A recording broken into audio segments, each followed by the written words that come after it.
One person who is fighting the good fight, and I got to be honest with you, one of our heroes, big time, is coming up right now. Tom Fitton of Judicial Watch. The work he does, absolutely, is critical to the restoration of America. Judicial Watch, as you know, primarily seeks access to government records, filing Freedom of Information Acts, FOIAs, and other Public Record Act lawsuits, engaging in other forms of civil litigation, pursuing various other actions designed to generate public pressure on government agencies and public officials. I get emails from Judicial Watch every day, and I'm sitting there going, yes, Tom, yes, keep it up. The motto of Judicial Watch is because no one is above the law. Are you listening, Hillary? Are you listening, the Clinton Foundation? Under Tom Fitton's leadership, Judicial Watch was named one of Washington's top 10 most effective government watchdog organizations by The Hill. He has worked for America's Voice, National Empowerment Television, the International Policy Forum, the Leadership Institute, and Accuracy in Media. You've seen him on Fox and Fox Business, my old alma mater. You've also seen him nationally recognized expert on government corruption, immigration, enforcement, congressional and judicial ethics, and open government. And Tom Fitton, again, one of our heroes. He is really just holding their feet to the fire. Ladies and gentlemen, it is with great admiration that Don and I want to welcome the president of Judicial Watch, Mr. Tom Fitton.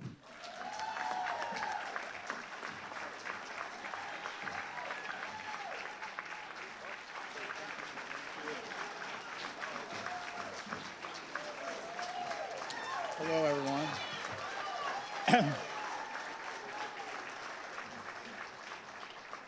Well, thank you very much. I appreciate the opportunity to share some thoughts with some fellow travelers in the road to political accountability or government accountability. It was kind of a tougher trip than I anticipated getting down here, but I had to fly into Charleston and drive up at the last minute. The nice thing is I got to see more South Carolina on the way up, so it's a nice drive. Lovely state. You know, there's a rule of law crisis in Washington, D.C. I don't really open with a lot of jokes. I get right to the point. We're in a crisis situation. We have unelected bureaucrats, in some cases appointees of the prior administration who are still there, and the bureaucrats that have kind of worked through administrations, breaking the rules to bring down a duly elected president. Breaking the rules and violating laws in ways that I don't think even Richard Nixon would have contemplated. Well, he might have contemplated if he had the abilities to spy on people the way President Obama did.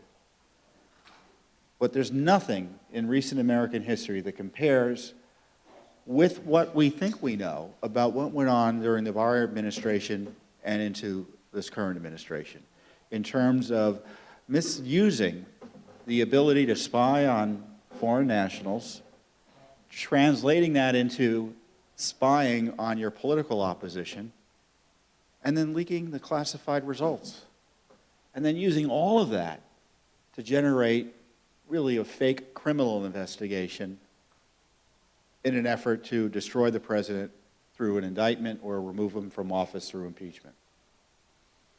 And that's just what's going on right now. You know, but there's just one thing I can tell you is that Judicial Watch shows there is a way out of this, and that we can change things if we're committed to focusing on these issues of government corruption and not just ignoring them. And I'm going to bring you back because it's all about Hillary Clinton in the end, isn't it? Because all this corruption I was talking about with the Obama administration was part of a conspiracy with the Hillary Clinton campaign to target her political opponent. But let me tell you about the Clinton email scandal, which kind of is one of the geneses for the reasons they don't like President Trump. Now, Judicial Watch had been investigating Benghazi. We haven't forgotten about Benghazi. We haven't forgotten about it. And back in the day, Congress was allegedly investigating Benghazi. They had 5 committees on the House looking at Benghazi. And John Boehner said, we don't need a special select committee to investigate Benghazi because we have all of these tremendous committees investigating it. Well, then Judicial Watch in 2014 received a document as a result of our litigation, our investigation, showing that it was the White House, at the Obama White House, Ben Rhodes, who was behind the big lies about a video made them do it, as opposed to it being a terrorist attack created by Al-Qaeda. And that just blew it all open. Even John Boehner was upset that Congress didn't get that document. And he said, I'm going to appoint a select committee. And then you had Trey Gowdy in a select committee, which of course also impacted history significantly. But when we're doing these Benghazi investigations, we noticed there were no Clinton emails. And I'm a nice guy. I thought, well, maybe she didn't use email. Maybe that whole issue, and she was First Lady, she was a senator, she ran for president, she became, Secretary of State. Maybe that whole computer revolution had passed her by. Now, I'm a nice guy, but I'm not a stupid person. So we checked, and we asked more specifically to make sure that we would capture the Clinton emails as it relates to Benghazi and other issues. In the end of 2014, they gave us documents we had already received, and one of our lawyers said, well, where did you look for these documents?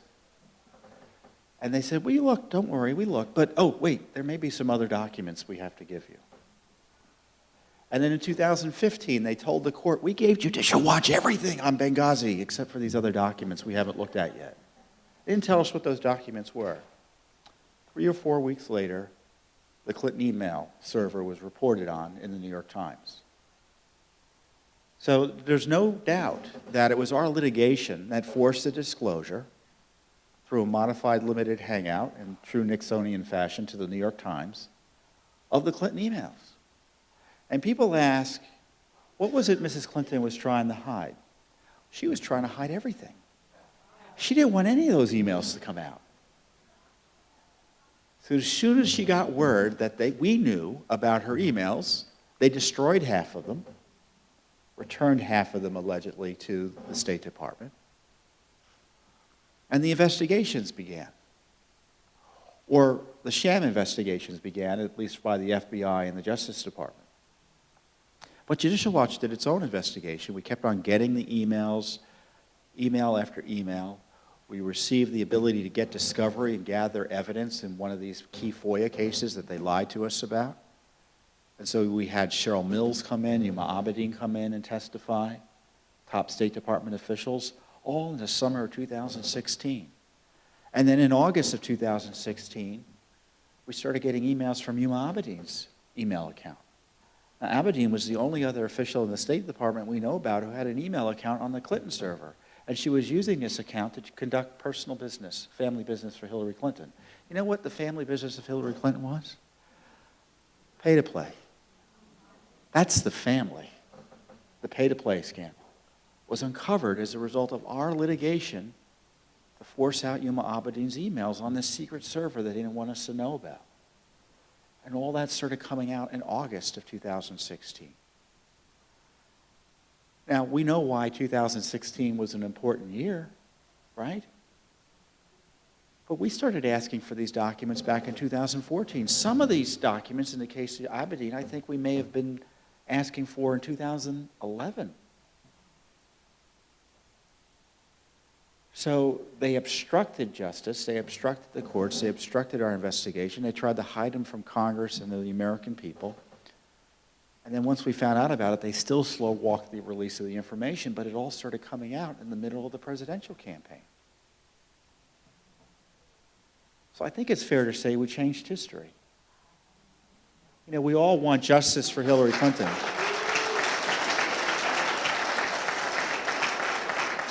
We all want justice for Hillary Clinton.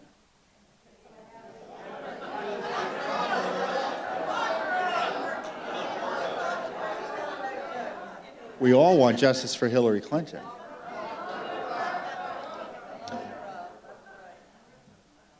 But we did get some rough justice, didn't we? Election day was rough justice and accountability.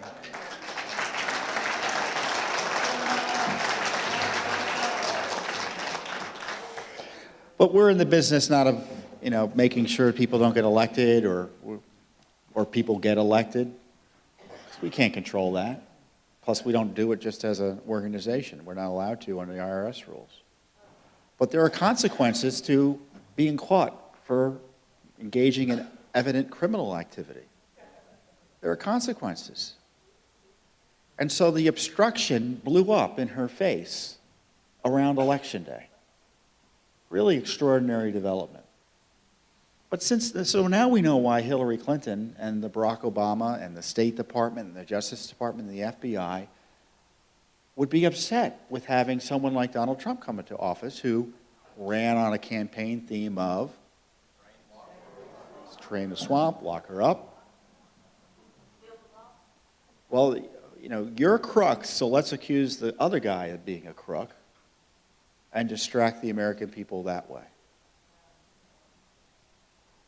And so rather than get the accountability we so desired with the Justice Department sham investigation, the corruption there, going back now to the pay-to-play foundation deals and Uranium One and Russia, they focused on this fake criminal allegation against President Trump. But that's blowing up in their faces too, isn't it? Because at the core of that fake criminal allegation was this alleged dossier. Well, the dossier was created by Fusion GPS. And Fusion GPS is an anagram. If you change the letters around in Fusion GPS, you come up with Hillary Clinton colluded with the Russians and the FBI and Justice Department to destroy Donald Trump.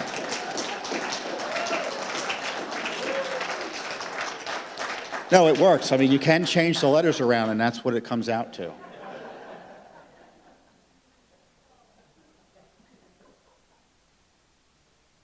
I wish that were a joke in the end, though, what it does come out to, because that's what happened.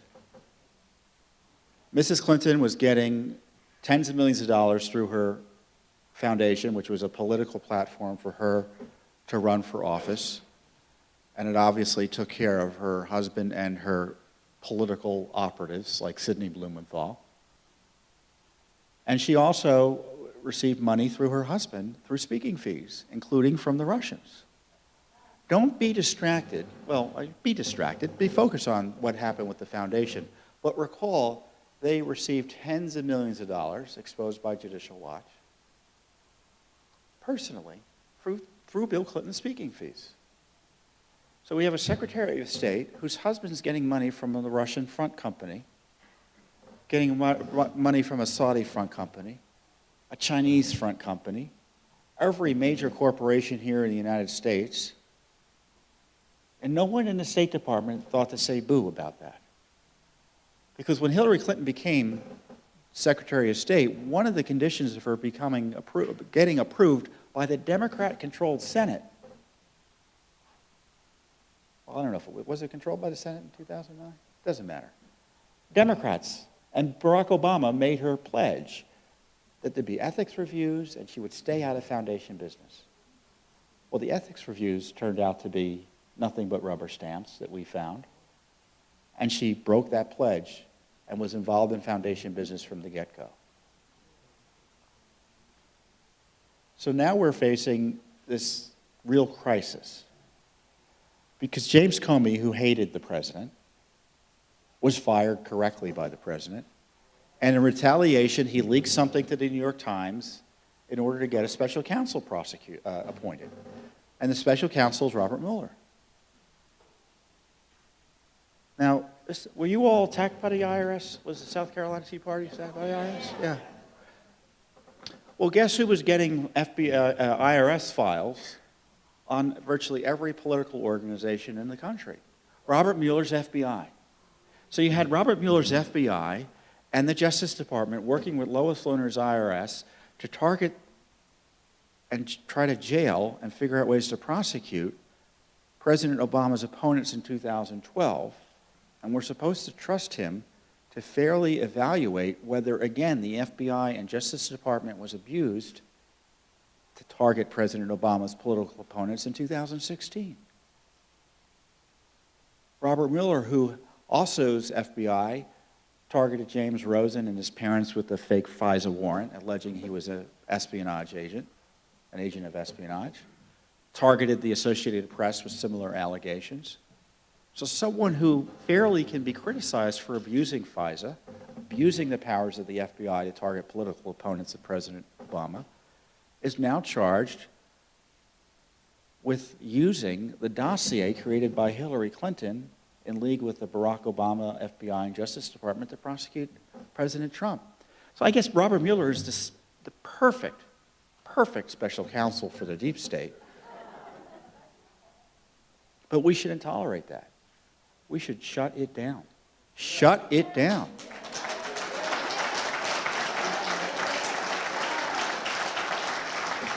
And there have been many great successes over the last year from a conservative policy perspective out of the Trump administration. But what hasn't worked is the anti-corruption effort. It just hasn't taken hold yet. And I think because the president has been boxed in as a result of this criminal investigation and fear-based decision-making by his political appointees, both in the Justice Department, the FBI, the National Security Agency, the State Department, you name it. You'll be shocked to know that we are battling Trump administration for Clinton emails. The Trump administration is defending Hillary Clinton. The Trump administration doesn't want to give us dossier information. The Trump administration doesn't want to give us unmasking information.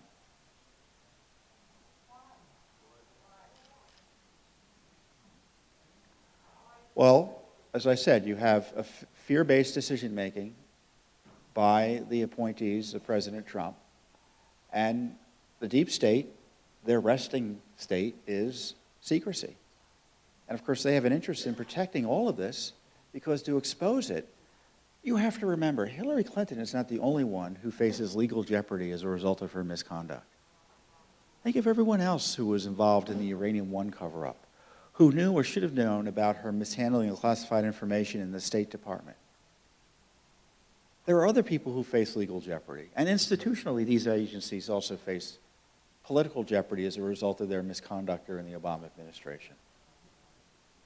So there's all sorts of incentives to protect Hillary Clinton and not release information that may be helpful to President Trump on the Russia issue.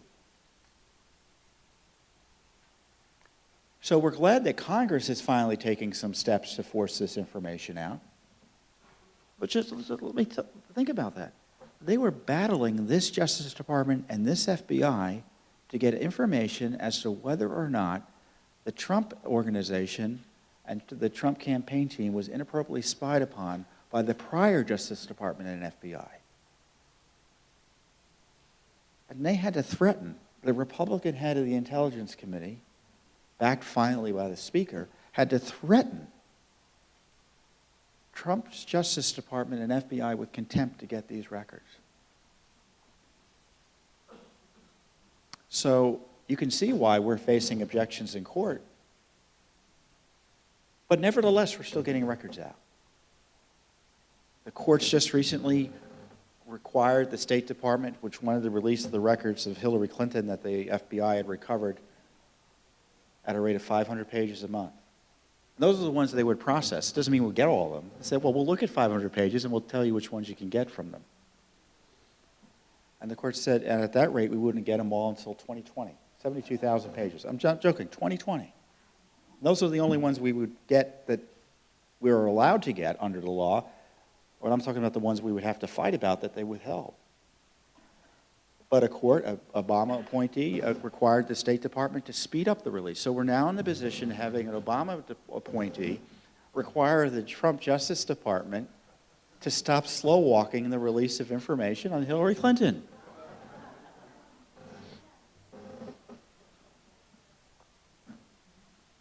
I mean, I may just have to go step aside for 5 minutes because that just is so mind-blowing.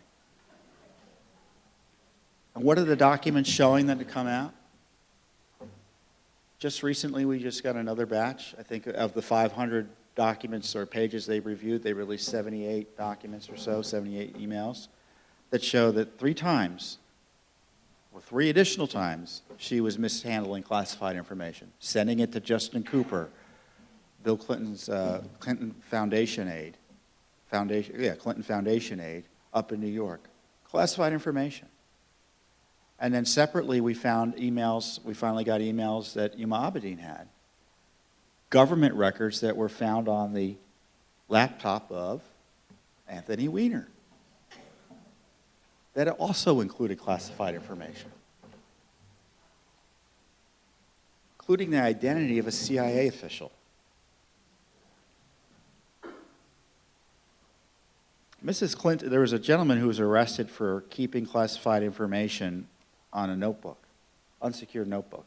Hillary Clinton kept classified information on the internet equivalent of an unsecured notebook. As I say, the internet equivalent of a public park bench. And that's why, and I don't say this lightly because I haven't said it till this week, more or less, especially after the CIA material came out. And again, more classified information.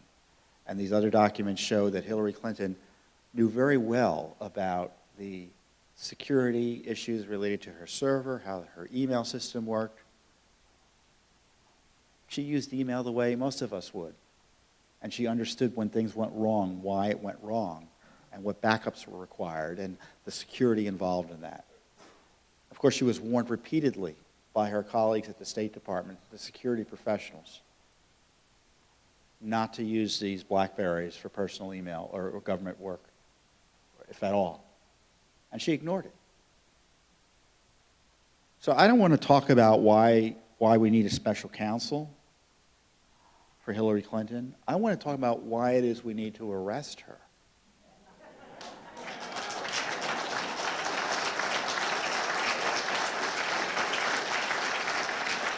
Because if it were anyone else, they would have been arrested by now. And right now, the Justice Department is talking about whether they're going to appoint a special counsel on the Hillary Clinton matter. Or the bureaucrats are interviewing the bureaucrats as to whether they reopen the investigation. To me, there's enough material that would require, or certainly it would be fair to arrest her for. And again, do we have the sort of bravery at the Justice Department and the FBI to get that done? Probably not. But let's stop talking about, I would suggest, I'm not against special counsels in theory, but I would suggest we stop getting distracted about whether we're going to have an investigation of Hillary Clinton. We've done an investigation of Hillary Clinton. There's plenty of evidence on the public record. There's been evidence I'm sure the FBI has that they're suppressing, that which ought to result in her arrest and prosecution. So that's why they don't want you to, that's why they want you to talk about Russia collusion with President Trump, and not Russia collusion with Hillary Clinton. So we're facing this crisis where there's this distraction targeting President Trump unfairly to protect the last regime that abused the rule of law and broke the law. So this is what Judicial Watch does. We sue to get records out, to educate you about what the American people are up to. And I know we feel sometimes our government's out of control, but we demonstrate there's a way to bring it back under control, and it's through this Freedom of Information Act. Because the Congress isn't going to do it, the media isn't going to do it, the executive branch agencies aren't going to do it voluntarily. There's this powerful tool that we show that you can actually get back control of your government through this accountability process known as FOIA. But we also sue agencies directly and governments directly when they break the rules. We're suing San Francisco on behalf of a taxpayer over its sanctuary policy. We're suing California. We're suing California and Los Angeles and Kentucky and Maryland over its failures to make sure our election voter rolls are clean. We want to make sure that our elections aren't stolen.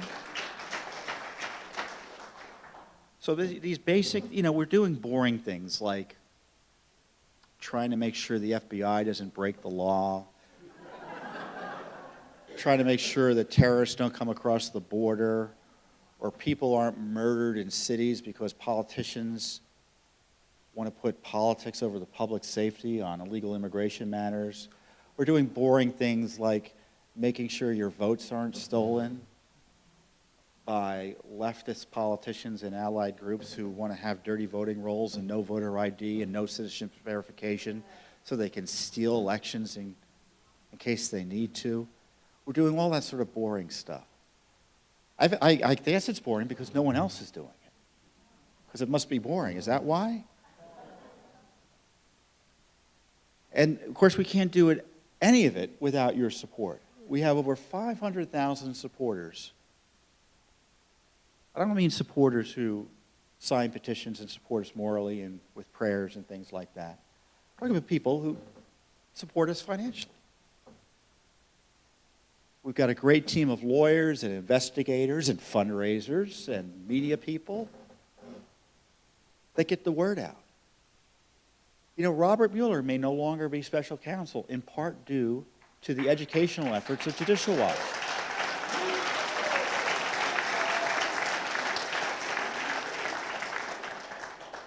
And I know everyone's excited, the new hashtag is release the memo.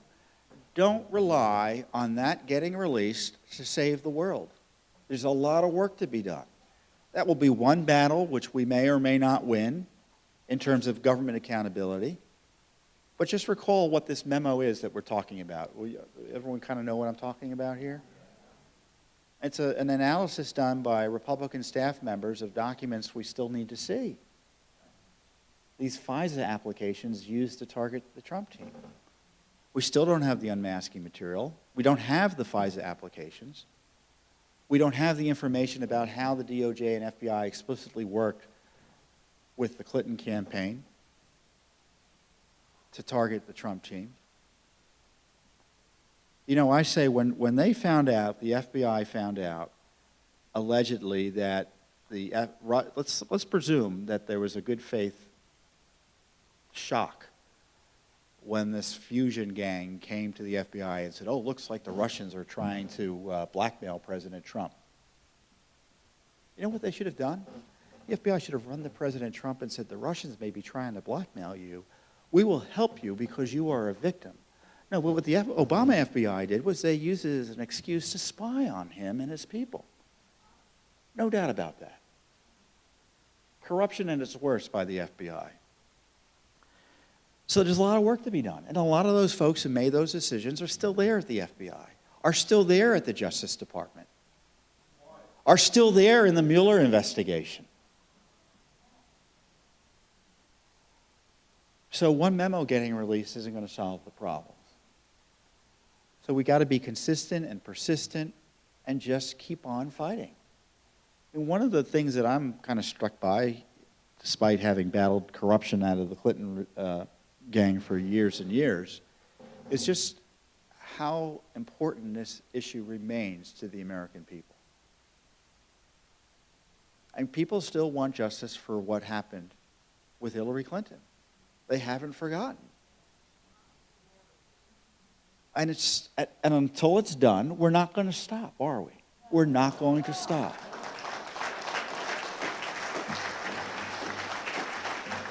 So I'm sure you have lots of questions, but I just want you to know, we're out there fighting for you. We don't represent the political parties. We don't represent the politicians. In fact, I don't really like to talk to the politicians. I don't like to deal with Congress. We'll help them where we can, but because we do our own thing. We do our own thing. And we think by staying independent and doing our own thing, sometimes we ask tough questions of President Trump or his administration. Hey, you know, the irony is, I was just thinking the other day, no one has sued the Trump administration more than Judicial Watch. Think about that. And I think the president would be upset to know that his administration and his appointees are less transparent, especially on these corruption issues, than the Obama administration. I'm quite confident he would be upset at that. So we got to be willing to do the right thing. And so you can trust us to do the right thing and not give up on these issues until the courts tell us we have to give up. But we're going to keep on asking these tough questions. We're going to ask about the slush funds in Washington, D.C. to pay off the victims of congressional sexual assaults. We're going to ask about that. Of course, we were litigating that on behalf of a victim of a sexual assault, alleged sexual assault by a member of Congress back in sexual harassment back several years ago. In many ways, when it comes to government corruption, there's nothing new under the sun. The question is, can we get the American people to focus on its importance? Because we like tax cuts. We like regulatory rollbacks. But if we're afraid the IRS is going to come pounding on our door because we gave money to the wrong group, or we can't trust the FBI not to be snooping into our conversations because we may support the wrong politician, or the Justice Department is prosecuting politicians that the establishment doesn't like, not because they broke the law, but because their policies are bad or because they tweet things that people don't like. All the tax cuts in the world aren't going to save the country. And if we have a border that's open to everyone, that's not a country. That's a way station. So these core issues we consider very important. And of course, elections.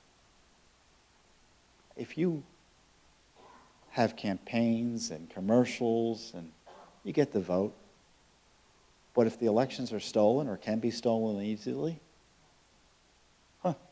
why bother? So we got to restore faith in the confidence we got to restore faith in the fair administration of our elections to make sure they're free, fair, and clean. And unfortunately, we have an entire ideological movement that's adamantly opposed to that. So you would think things had calmed down with the change in administration. Oh, no. We have more to do. And so I encourage you to keep up the energy, keep up the educational efforts, keep collaborating. You need to come together regularly to boost your own efforts. Because I'm sure you're at home, throwing stuff at the TV. It's good to come to meetings like this and recognize you're not alone. And so you're not alone when it comes to this corruption issue by Judicial Watch. There's nothing we're not investigating. There's nothing we're not willing to sue about in terms of finding out what went on. We're not afraid to ask questions about Seth Rich. We're not afraid to ask questions about the Awan brothers and the House IT scandal.